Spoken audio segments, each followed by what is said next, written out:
What's up guys, Coach MANdler here, Team Swole Patrol. Today's video we're going to be talking about deadlifting, specifically what you can do if, like me, you're having problems rounding your lower back when doing heavy deadlifts. And when I'm talking about heavy, I'm talking anything over, I'd say, 85 to 90% of your 1 rep max. And just for the sake of making this a more, kind of advanced lifter or experienced lifters video, I'm going to make this for those that aren't having issues rounding their lower back because of limitations in their hip mobility or hamstring tightness. All right, a lot of guys have hamstring tightness and poor hip mobility, and that can't allow them to get into proper positions to better activate a lot of the primary movers for deadlifts, specifically your hamstrings, glutes, and quads.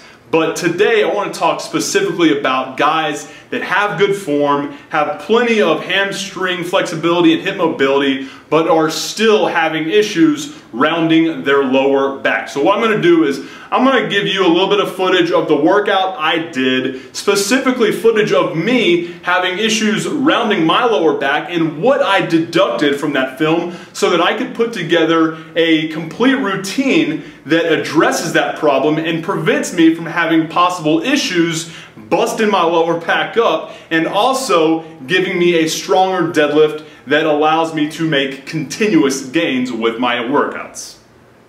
Okay, so my first attempt after I'm warmed up is 545 pounds. No big weight by any means for me, but at the same time, I'm using this as a gauge to see how the bar speed is and how I feel. It went up pretty well, good speed, good form, so that's when I decide to go to 585. This is where I start typically having some issues. Shit form there, not happy with it. Rounded the lower back, had a little bit of hitch, so that tells me that I need to work on form, keeping a more neutral spine and staying more tight and better activating my hams, my glutes, and my quads throughout the lift. So after that 1 rep max, what I like doing to get my body accustomed to better recruiting and better activating my hamstrings and glutes in the deadlift is about 4 to 5 sets of 5 reps in the deadlift itself. That way I can work on a little bit of speed and overall getting my body accustomed to deadlifting the right way. Those adaptations will roll into doing heavy work as long as you're also working on your weak point muscles. As you saw in my deadlift, one of the reasons that I was rounding my lower back was because I was relying too much on the strength of my back itself instead of relying more on the strength of my hamstrings, my quads, and my glutes. So obviously that means there's a weakness, okay? I always tell people, even if you have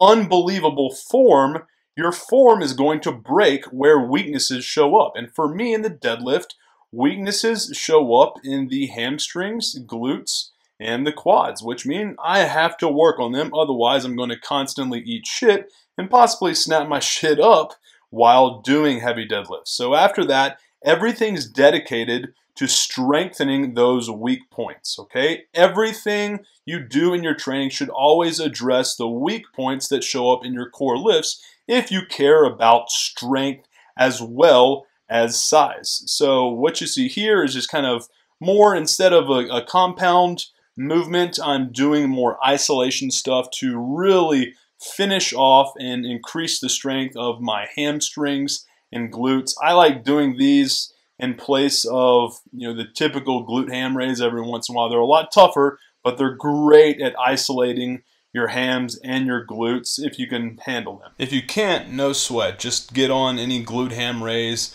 do some reps on that, or God forbid you have to, get on a regular hamstring curl machine and go to town on that. But ultimately, it's all just about working on your weakest link. The weakest link will show up in your form, and after you do your core lift, that's when you want to work on fortifying those weaknesses for greater strength. Hopefully that routine gave you an idea of what you can do to fix this very common but very fixable issue.